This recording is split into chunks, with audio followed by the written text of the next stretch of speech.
Alô, alô, SaluCast tá na área, com a segunda temporada, né, Bárbara? Bem-vindos! Estávamos com saudade, né, desse momento aqui com os nossos ouvintes, todo mundo pedindo, perguntando quando é que a gente voltava, e estamos de volta já com o segundo episódio, né? Isso aí, Iris. E hoje nós vamos falar sobre o quê? Vamos falar sobre um tema muito especial, muito importante. Positividade, novas perspectivas para a pessoa que vive com HIV. Então, vamos falar sobre autocuidado, sobre o cuidado com a sua saúde, a saúde do seu parceiro. Muitas pessoas não sabem o que é isso. E nós precisamos desmistificar algumas coisas, né, Iris? Isso, um assunto que é tabu, né? Há tantos anos, desde a descoberta da doença nos anos 80, as vítimas, famosos, anônimos, né? Pessoas de todas as classes sociais, de todas as idades, foram vitimadas pela doença. E hoje a gente tem a oportunidade de desmistificar também hoje como é o tratamento, como uma pessoa que vive com HIV, as perspectivas que a pessoa tem. Então, é um momento muito importante que a gente está trazendo aqui no SaluCast. Vocês sabem o que isso significa?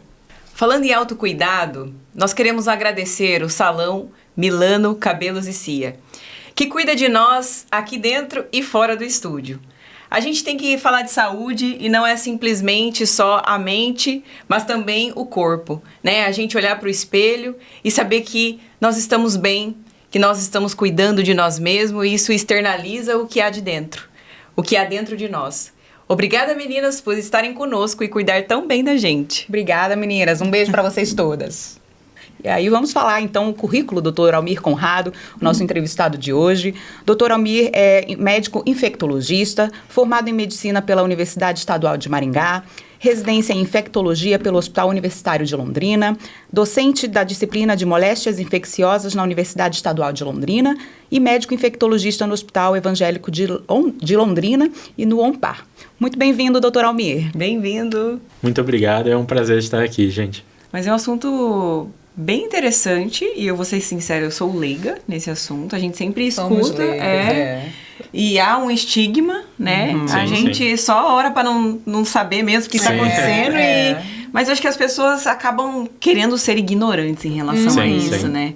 E o quanto você decidir ser ignorante pode te levar a consequências pro resto da sua vida que você não soube medir esse risco.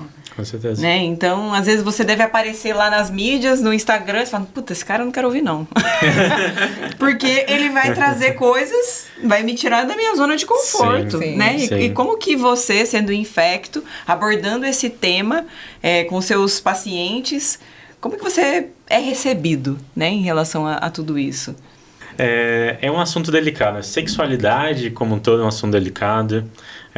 Falar sobre tabus com o HIV. Então, isso às vezes é uma dificuldade até para colegas médicos que veem meu conteúdo e não acha apropriado o médico falar dessa forma. Uau. Porque você está simplificando demais, você está indo para temas muito povão, digamos, entre aspas, sabe? E, na verdade, eu acho o contrário. A Infecto está aí para isso. Não adianta eu falar de forma politizada, falar, não, eu vim aqui explicar para vocês como é que funciona a transcriptase reversa do vírus RNA. Já pulamos o vídeo, né? Não é aula, é um aluno do terceiro ano de faculdade. É para quem você fala, né? Quase derrete o cérebro assistindo essa aula. Imagina a pessoa virando rede social, ela não tá lá para isso, ela tá lá para se divertir.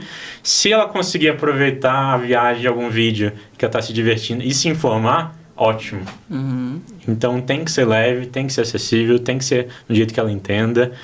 E já bateu o nosso propósito, né? Acho que o SaluCast vem para isso, né? Da gente tornar simples o que as palavras, a técnica, né, leva para as pessoas e elas, não entendi nada, eu tô curado ou não, só fala sim ou não.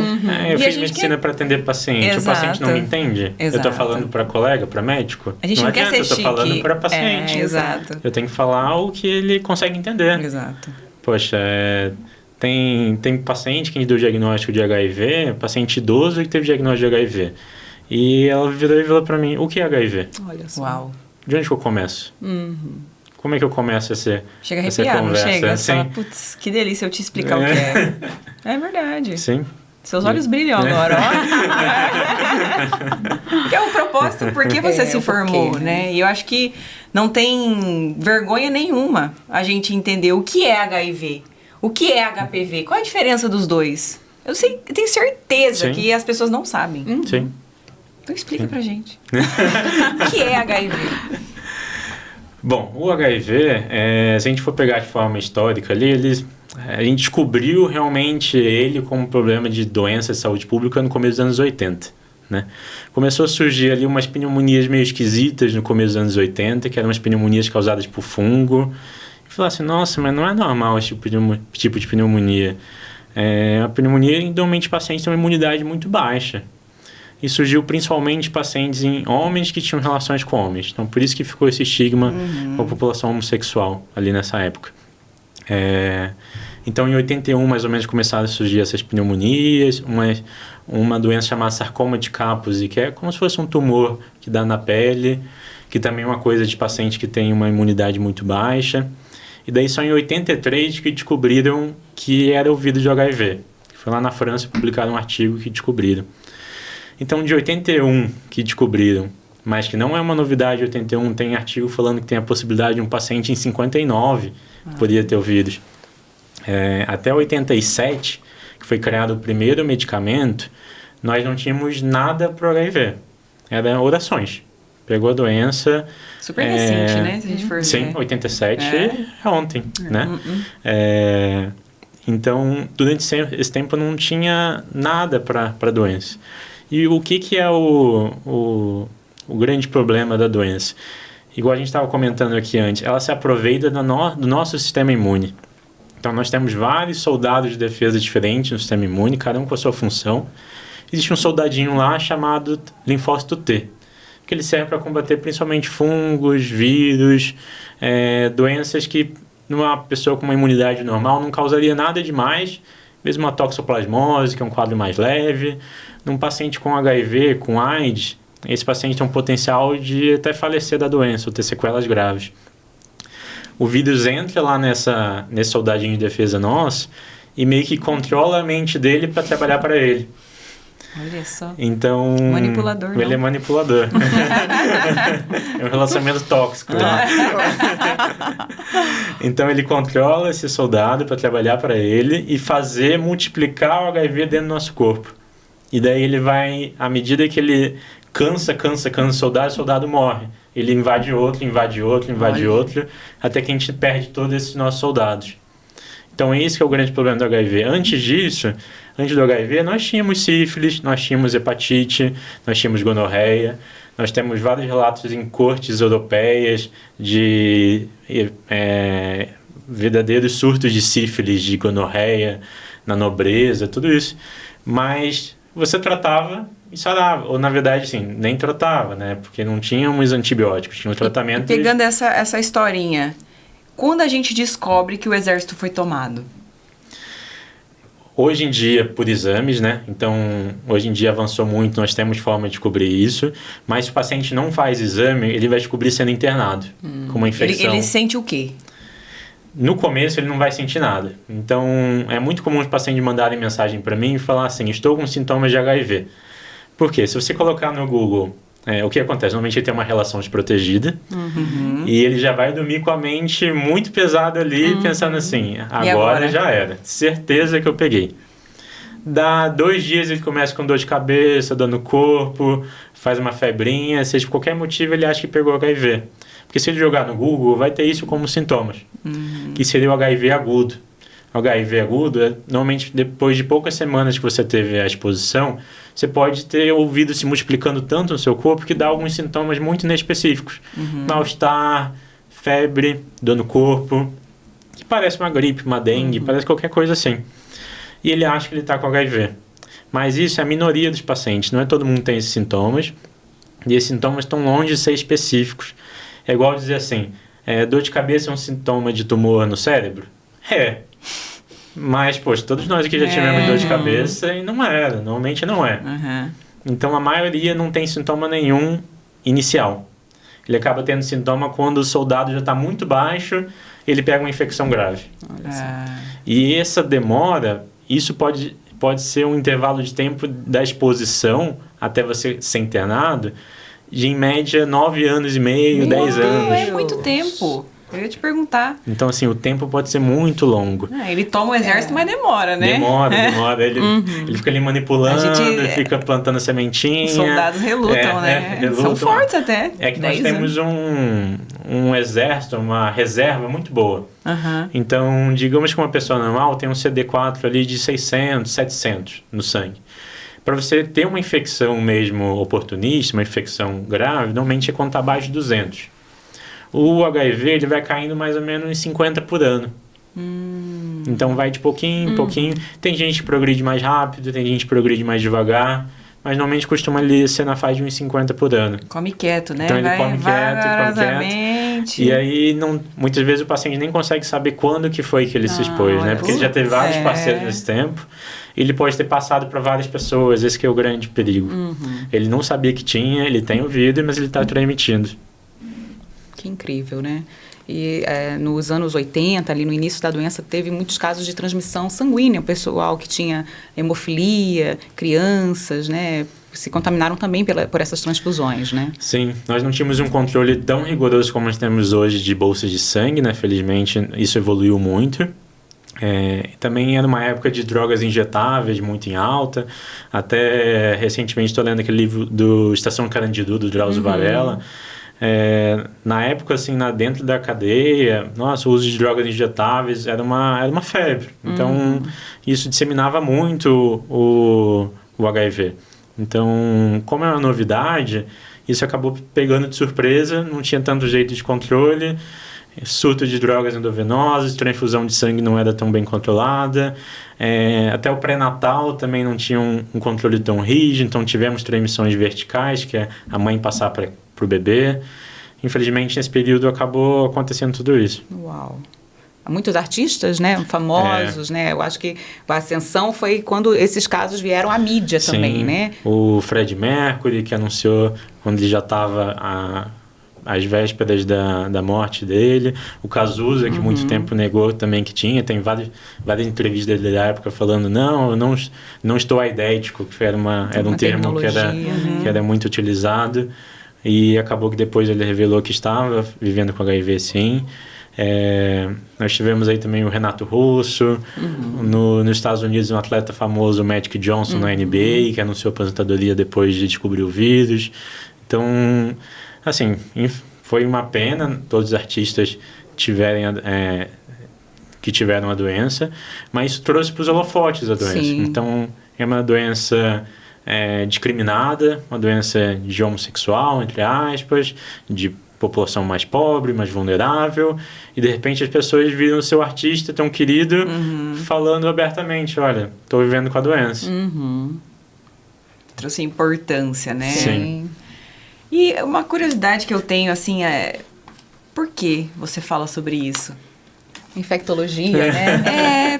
Por que você escolheu o que você faz? Porque eu acho que tem muito a ver, assim, sobre propósito. Sim. E eu gosto de entender a fonte, sabe?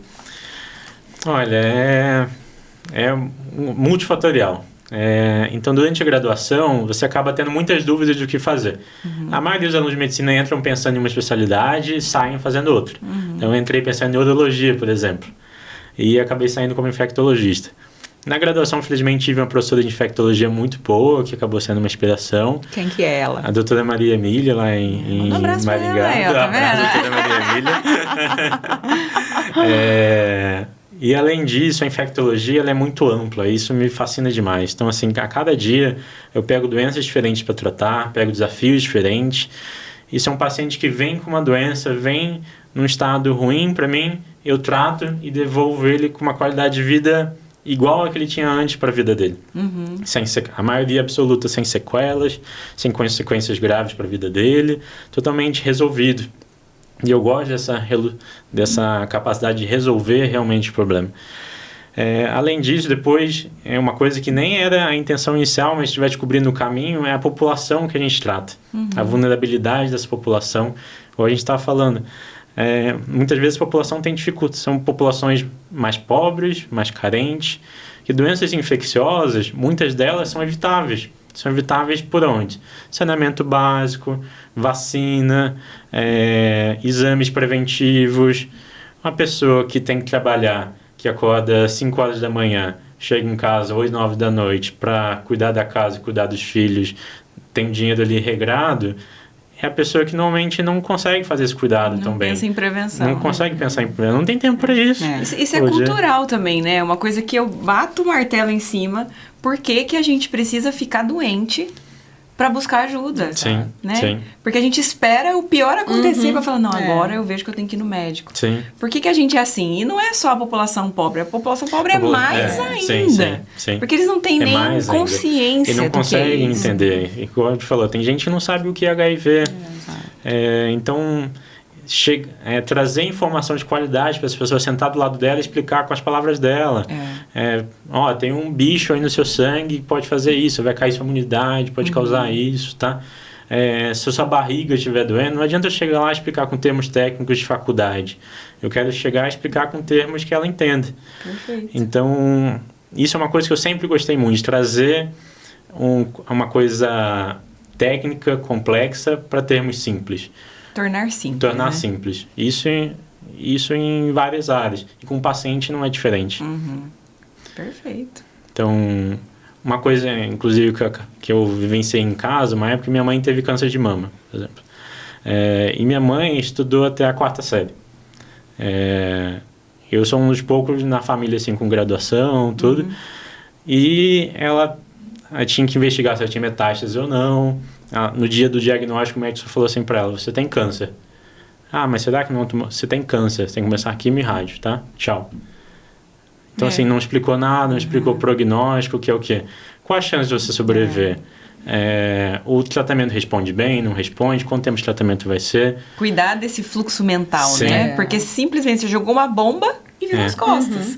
Mas como você pode contornar e explicar para ela que, não, a gente vai cuidar de você. Estamos juntos. Tá tudo bem, porque eu penso assim, nós temos a ciência, mas a nossa mente, se a gente não conduzir ela para a vitória, que é a cura, ela pode levar a gente à morte. Sim. Assim, né? E aí ela teria que fazer um negócio chamado esvaziamento linfonodal, o axilar. Que é ir lá na axila, tirar uns linfonodos, que é uns gânglios, que é a famosa íngua, quando a gente tem aumentado, e ver se tinha metástase, que é ver se o câncer foi para lá. Mas por que o médico não explica isso? Ele chega e fala, não, a gente vai ter que fazer um esvaziamento axilar linfonodal para verificar se temos metástase. Poxa, como é que... Porque foi difícil para ele gravar esse nome, né? Ele tem que... Se ele não falar isso, ele vai falar que momento, né? Sim. Então você tem que perceber com quem você está falando, se é da sua área, se não é. E isso não é desmerecer ninguém. Pode ser um advogado na sua frente. Ele não entende medicina. Você tem que falar, eu vou procurar câncer na sua axila, tá? Porque é lá que ele costuma ir depois que ele sai depois que ele sai da mama. Se precisar falar sovaco, você fala em sovaco. Exato, vai saber. Ou sovaco, né? Isso faz toda a diferença, né? Uma fala técnica faz o paciente talvez nem voltar mais, né? Desacreditar no tratamento. Não acreditar no médico, não voltar mais. Você vira e fala ainda, nossa, que paciente difícil, não tá tratando. Eu já falei o que ele tinha que fazer e não faz. Exato. E antigamente se usava muito o termo DST, né, para as doenças sexualmente transmissíveis, e agora se usa o IST, infecção. Qual a mudança, assim, nessa terminologia, já que a gente está falando de terminologias, né, para falar das doenças? Além da questão pejorativa que ficou em cima de DST, doença acaba transmitindo que você realmente está vivendo com você está apresentando sinais e sintomas que você tem aquela infecção. Então, por exemplo, paciente com HIV, não necessariamente ele está tendo sinais e sintomas. Enquanto o soldado de defesa dele não cair o suficiente, ele não vai estar sentindo nada. E se ele estiver tratando direito, ele vai ser uma pessoa vivendo com vírus, mas sem nenhuma manifestação. Então, ele tem uma infecção, sim. Ele tem lá um vírus que não era para estar no corpo dele, mas ele não está apresentando nenhuma doença. Ele não está uma pessoa doente. Então, ele não tem nenhuma manifestação disso. Isso se repete em outras infecções também. Gonorreia, clamídia, sífilis. Você pode, às vezes, fazer um exame e detectar que ela tem, mas ela não está apresentando nada.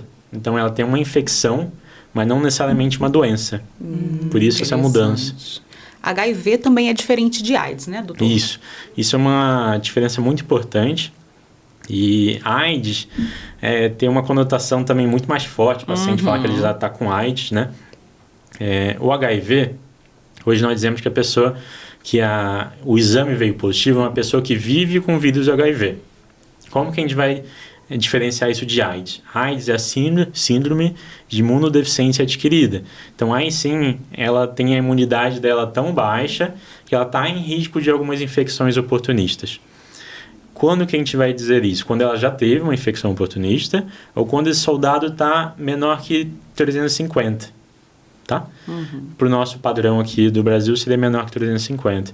Então, se ela realmente está com imunidade baixa por culpa do vírus, ela está com AIDS. Se ela não chegou a ter essa queda de imunidade, ela só é uma pessoa que vive com vírus de HIV. Para o tratamento, não vai mudar nada. O que vai mudar é a nossa atenção que a gente vai ter com esse paciente até esse soldado de defesa voltar ao nível normal. Com o tratamento vai voltando. Mas até lá a gente vai ter que ter uma atenção redobrada nele, porque ele está mais suscetível a infecções no caminho. E qual é o fluxo do paciente? Ele teve uma relação desprotegida, para onde ele vai aqui em Londrina? Como ele procura esse primeiro atendimento para fazer algum exame? Como é que é esse fluxo? Hoje aqui em Londrina, além da forma privada, que ele pode procurar um laboratório, um atendimento no consultório, ele tem o centro de testagem e aconselhamento aqui no centro, perto da concha acústica. Então aqui ele pode fazer um exame inicial para ver se ele já não tinha o vírus, mas esse exame inicial não serve para dizer que ele acabou de pegar, então se ele teve uma relação ontem, não adianta ele vir fazer hoje para ver se ele pegou.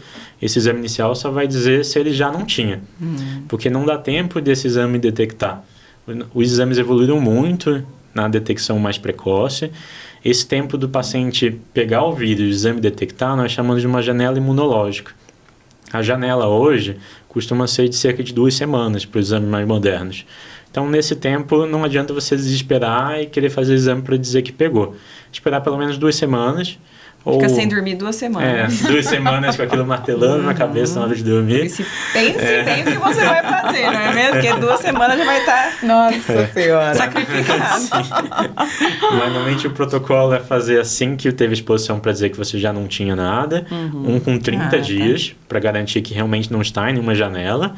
E outro com 60 dias. É muito comum receber mensagem no direct de paciente fazendo exames há 6 meses, falando assim, eu não acredito que eu não tenho. Eu tive uma exposição, eu estou com dor de cabeça, coceira no corpo, tudo que eu li na internet que pode ser diarreia. Gente, isso é só sua consciência. Psicológico, né?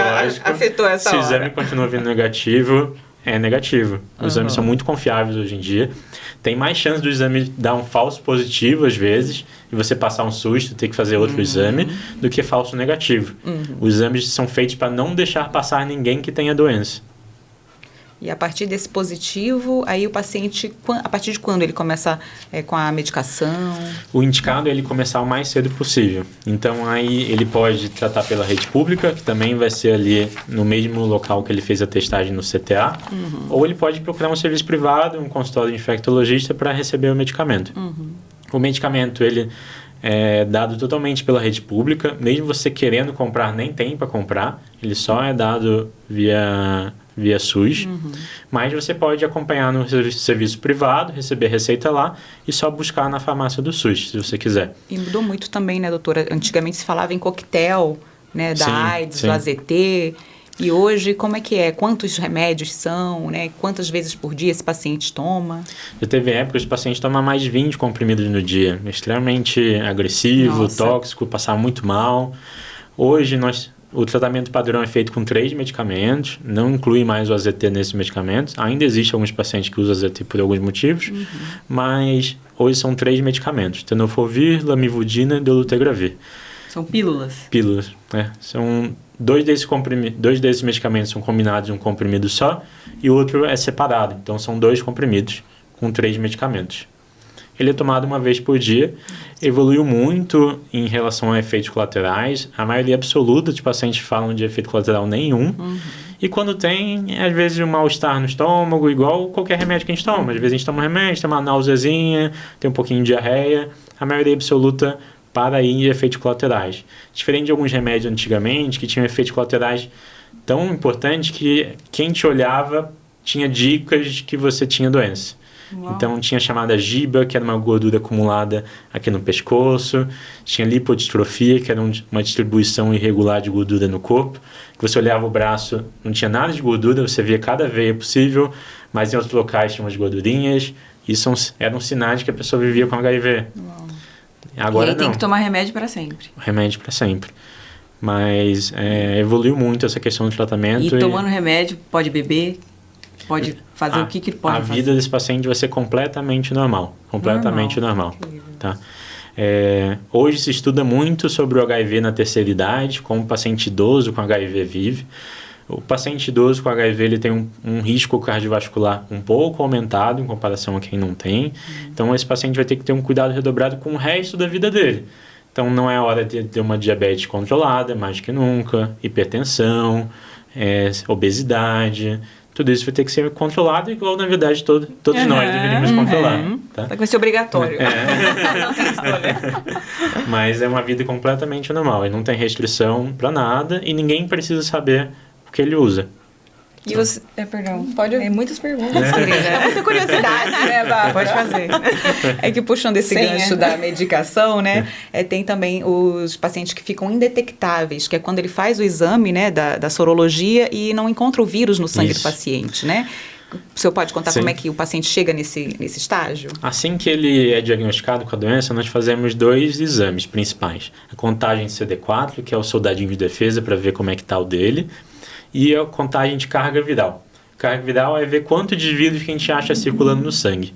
Nesse primeiro momento, como a gente acabou de descobrir a doença, ele não está tratando, vai vir muito alto. Esse valor, às vezes, vem um número que até o paciente assusta, vem 100 mil, 500 mil, 1 milhão, 10 milhões, pode vir qualquer valor.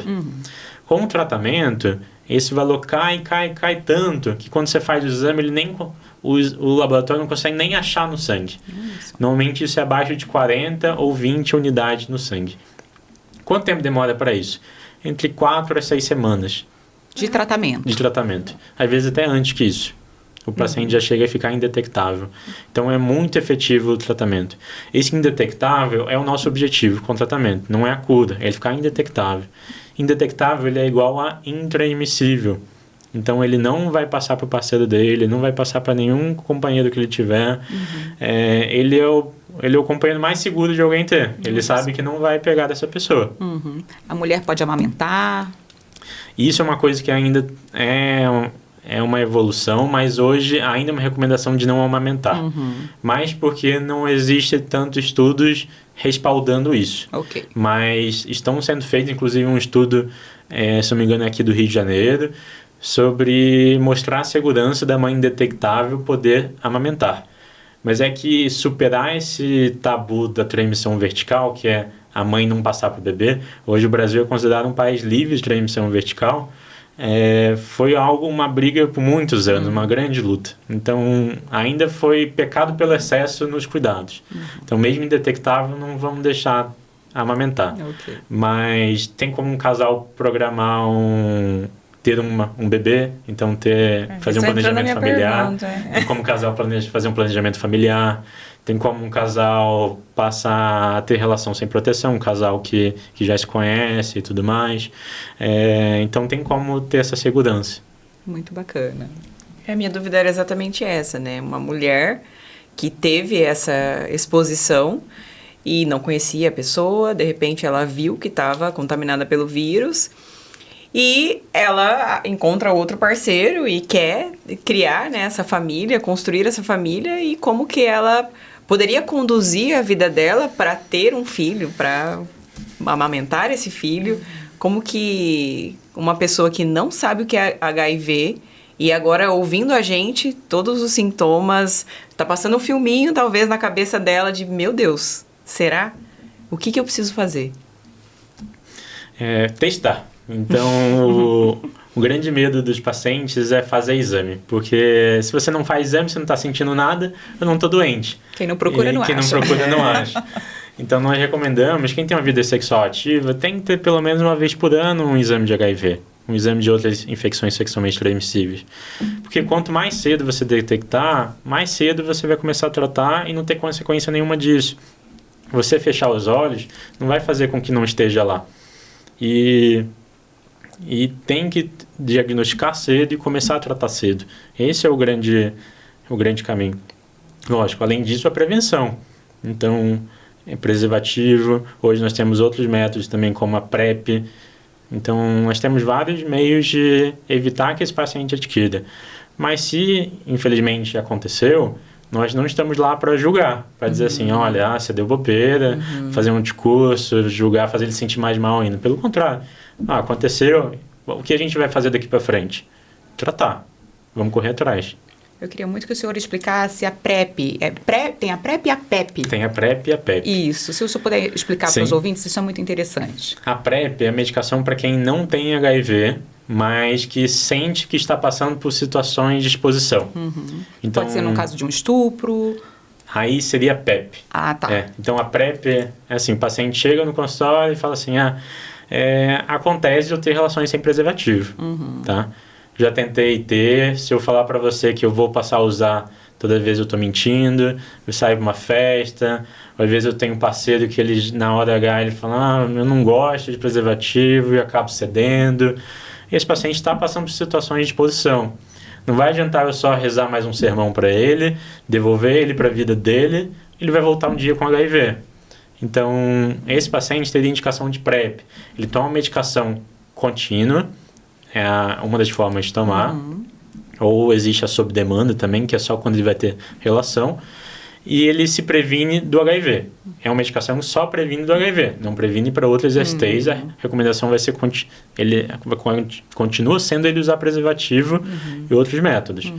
Mas isso é pelo menos uma redução de dano muito importante. Prevenir ele do HIV. Isso não isenta ele de usar preservativo, mas pelo menos protege ele do HIV. A PEP é quando você já teve a exposição. Então, uma violência sexual, um médico que se furou no hospital, um acidente perfuro-cortante. E você tem até 72 horas para começar um medicamento para evitar que um possível vírus que entrou em você se dissemine e crie casa. Então, antes que ele crie essa casa dele, você começa a medicação, você usa ela por 28 dias, faz a testagem e você fica livre do vírus, livre de uma infecção. 72 horas, né? Você tem até 72 horas. E em 72 horas, o vírus já conseguiu fazer alguns reservatórios que são difíceis de alcançar. Então, esse período ele ainda está dando bobeira para ser atacado. É a hora de você começar. É a hora de deixar o exército preparado para matar ele. E a evolução da PrEP diminuiu muito os novos casos de HIV. Foi uma evolução muito grande.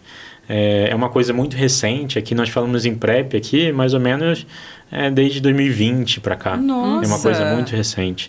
E tem algum efeito colateral? A PrEP? Olha, também a maioria absoluta dos pacientes não referem a efeito colateral. Esse paciente, lógico, vai ter que precisar ter um acompanhamento, então ele vai precisar ter um acompanhamento de função renal, para ver se ele tem algum efeito adverso possível, mas a maioria absoluta não tem nenhum efeito adverso. E esse paciente ele não está restrito a tomar a PrEP pro resto da vida.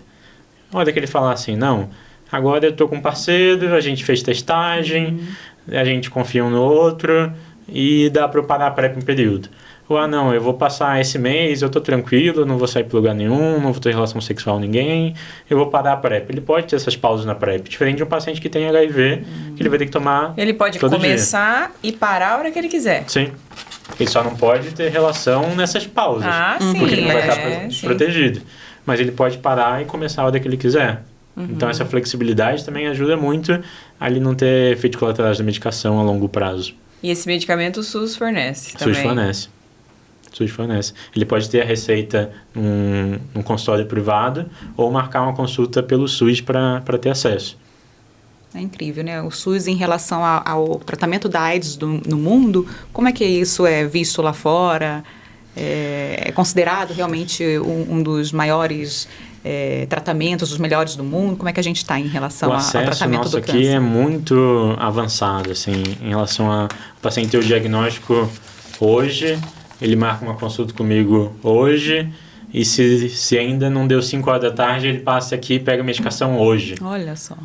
Então, assim, é uma coisa muito avançada. Diferente, eu tive um paciente que ele veio dos Estados Unidos para cá, para passar por consulta aqui, e tinha acabado de receber o diagnóstico. Ele é um brasileiro morando lá, a família mora para cá, ele veio para cá para ter a consulta aqui. Ele voltou lá e tentou pegar a medicação lá, ele mandou mensagem para mim uns 2 meses depois, falando que agora que eu consegui, e eu tive que pagar bem caro para conseguir a medicação. Uau. Então, assim, olha a diferença, olha a velocidade. O acesso, né? O acesso. Então, nós somos muito avançados, temos que ser muito gratos ao SUS sobre isso. Lógico, a gente não fecha os olhos para os problemas que o SUS tem, mas em relação ao acesso à medicação, o tratamento do HIV, nós somos, assim, muito eficientes, realmente. Em voga, né? De ponta, né? Sim. O tratamento que o Brasil proporciona para esses pacientes, né? Sim. Muito bacana. E existem mitos que chegam ao seu consultório, né? Quando o paciente vai lá com uma suspeita, o que o senhor se depara, assim, nos casos que chegam? Muita gente exposta à relação desprotegida, né? Como é que é um perfil, a assim, ignorância, né? em relação ao assunto traz para nós, assim, histórias que a gente fala, meu Deus, a gente acha que a informação, né, tá aí fácil para todo mundo acessar, mas que não, a gente precisa perguntar e precisamos querer se interessar por isso, né? Ainda hoje acontece, por exemplo, paciente com HIV internado num quarto, no paciente não tem HIV. O paciente do lado pedir para ser transferido porque acha que tem algum risco. Ainda a questão de ser uma doença... muitas pessoas acharem que é uma doença só ligada à homossexualidade. Ou o paciente muitas vezes muitas pessoas mandam mensagem no direct perguntando situações de exposição. Eu pisei num alfinete na rua. Nossa. Posso ter pegado HIV? Eu sentei na privada do banheiro no show. Posso ter pegado HIV? Assim, nossa, eu nem penso Unha no salão, cabeleireiro que faz assim, o barbeiro, né? Que corta ali a barba do rapaz e... Cara, nem pensa nisso, né? Eu fui provar uma fantasia semana passada, tinha um alfinete, e aí me furou.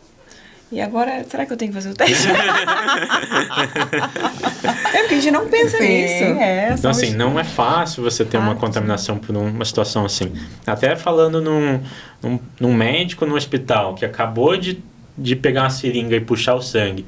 O vírus está fresquinho, num paciente cheio de vírus circulando. E ele se furar, ele tem uma chance de 0,3% mais ou menos. Se pegar, então, um alfinete que furou uma pessoa desconhecida, que muito provavelmente não tem HIV. Esse alfinete ficou lá com esse sangue seco há umas 2, 3 horas, 6 horas, 2 dias. E esse vírus já morreu. Então, assim, não é uma situação realmente de risco. É possível. É possível muita coisa no nosso dia, mas não dá para garantir, né? Mas é extremamente improvável. Seria assim, é mais fácil você jogar na loteria, realmente. Entendi. E nós passamos por muitas outras situações que seriam muito mais prováveis. Realmente, assim, as pessoas têm que focar em relações sexuais. É aí que a maioria absoluta das contaminações vem. Ainda temos de uso de drogas injetáveis, mas é uma coisa que diminuiu muito. Transfusão sanguínea praticamente zerou. Tivemos casos muito isolados. Tivemos alguns casos lá no Rio de Janeiro de infecções, mas foram relacionados a fraude de laboratório. Uma situação, infelizmente, muito pontual. Mas relações sexuais. É aí que está o nosso ponto a bater. E as ISTs, né? As pessoas parece que estão com mais medo de engravidar, né? Para usar o preservativo para não engravidar do que para propriamente se prevenir de uma IST, né, doutor? Como é que estão, assim, esses casos? As pessoas mesmo estão deixando a vida levar e estão se cuidando, não estão? É que tudo tem prós e contras, né? Então, com o tempo, houve um aumento de informações, um fácil acesso das pessoas a informações. E nós batemos muito na tecla aqui que o paciente que vive com HIV ele tem uma vida normal. Ele não vai morrer de HIV e não vai ser internado por culpa do HIV.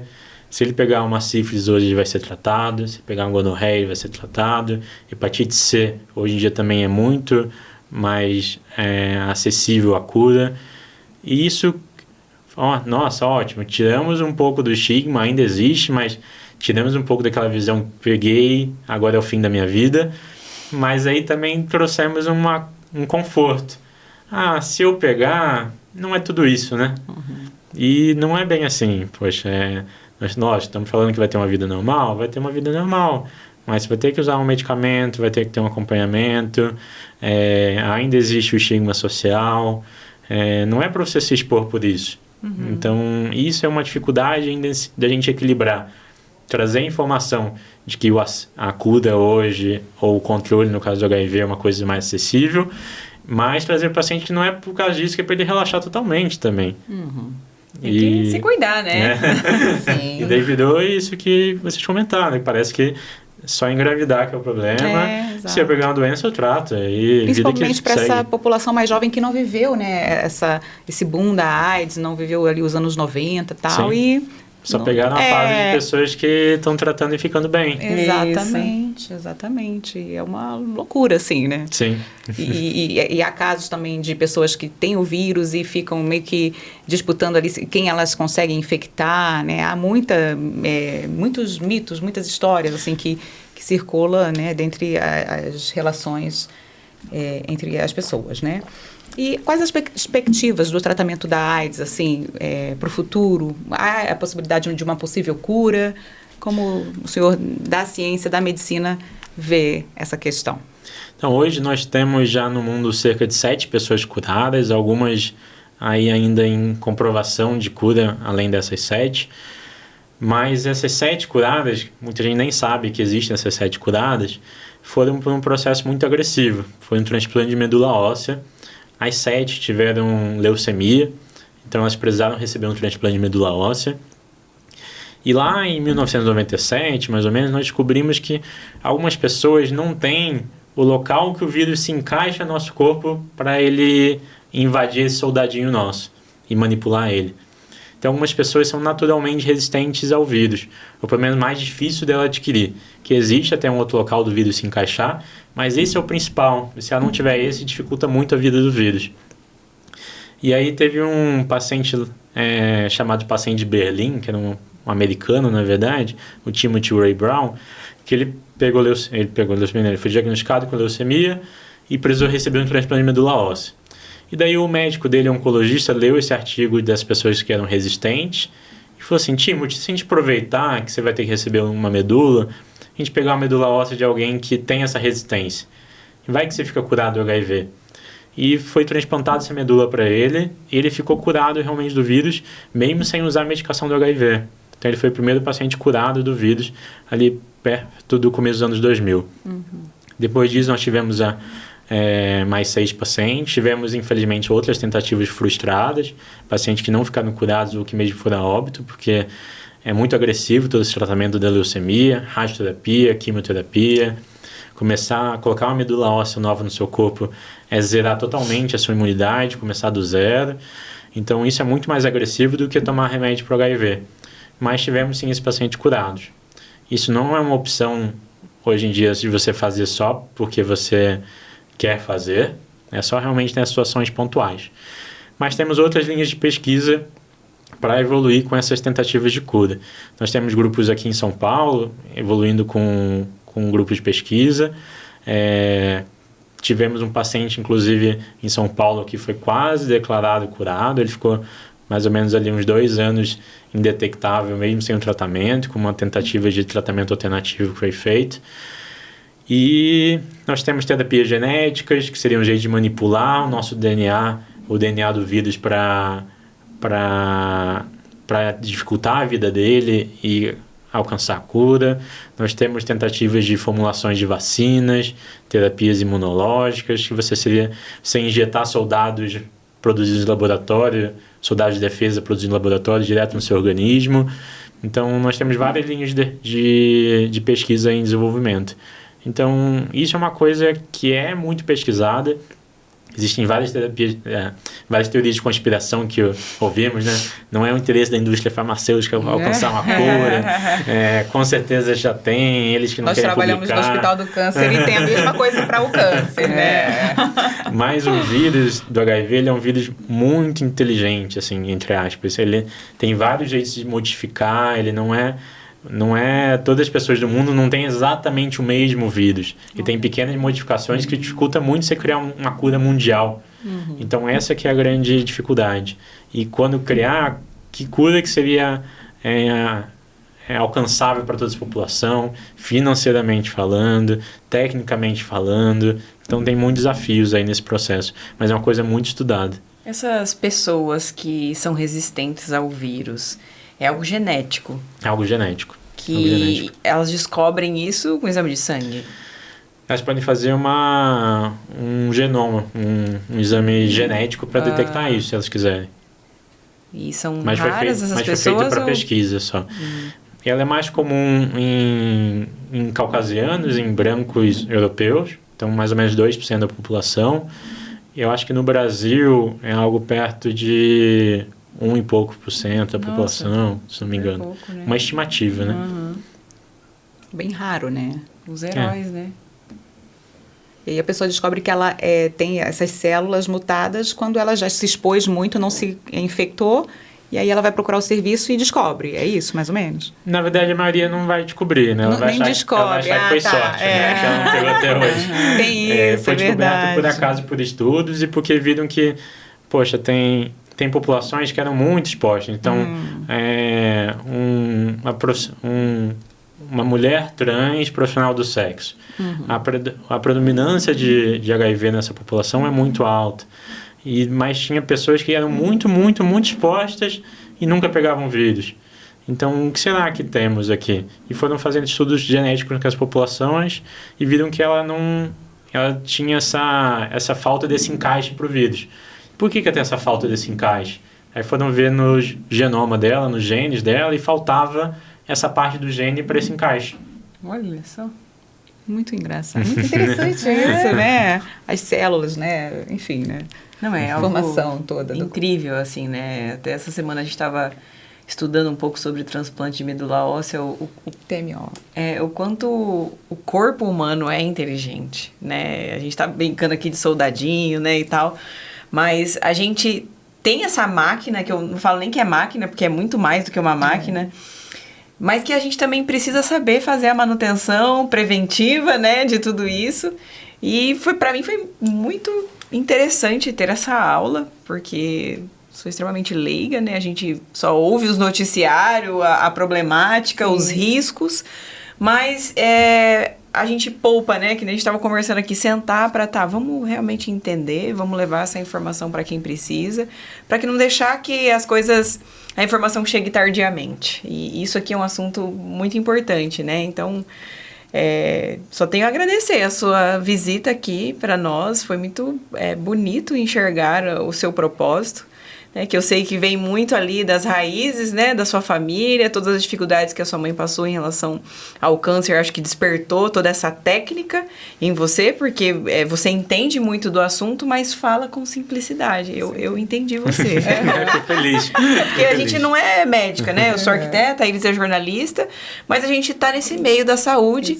E eu acho que o propósito é esse, né? Como a gente pode levar esse conhecimento, essa inteligência que o ser humano adquiriu para as pessoas que estão aí vivendo loucamente, né? Emocionalmente, esquecendo que a gente precisa ter esse autocuidado.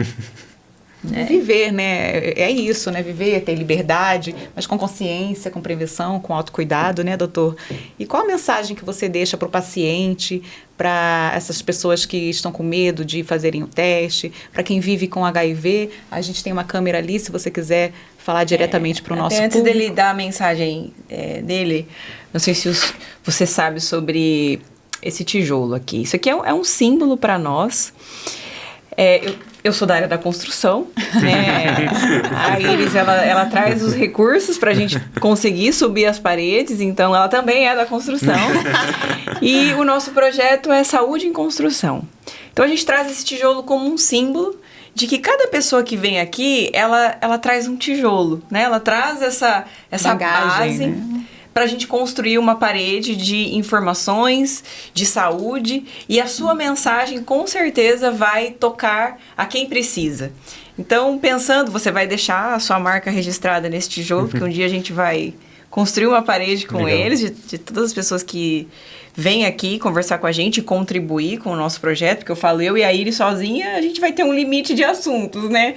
Então, quando as pessoas aceitam estar aqui com a gente e trazer todo o conhecimento, a experiência, para nós, assim, é gratificante ter a aula com vocês, porque vocês estão contribuindo para a nossa própria formação, mas também para levar saúde a quem precisa de uma forma leve e simples.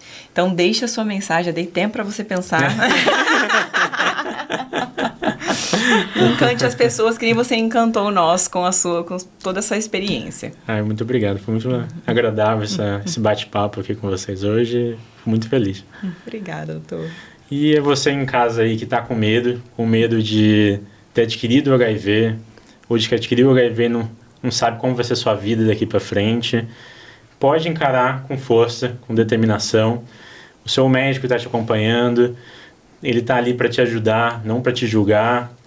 E tenha força que vai dar tudo certo, acredite, vai dar tudo certo. Eu sei que não está sendo um período fácil, eu sei que você está com muito medo de como vão ser as coisas, de quem vai saber disso, como contar para as pessoas, mas não tenha medo, tudo vai se organizar e tudo vai dar certo. É isso aí, vamos fazer um brinde então, aonde as pessoas podem te encontrar, deixa o seu @, onde você atende, como que a gente te acessa? Tem meu Instagram, que é onde eu acabo publicando a maioria dos meus conteúdos. Então, Dr. Almir, infectologista. Eu atendo aqui no consultório na Clínica Sebrale, que fica ali na rua João Wycliffe, perto do Angelone. E essas são as formas de me encontrar. Perfeito, bom, vamos brindar. Vocês também podem encontrar, né, os nossos episódios no YouTube, Spotify, Instagram, @SaluCast. Um brinde para este grande dia. Salu! Salu!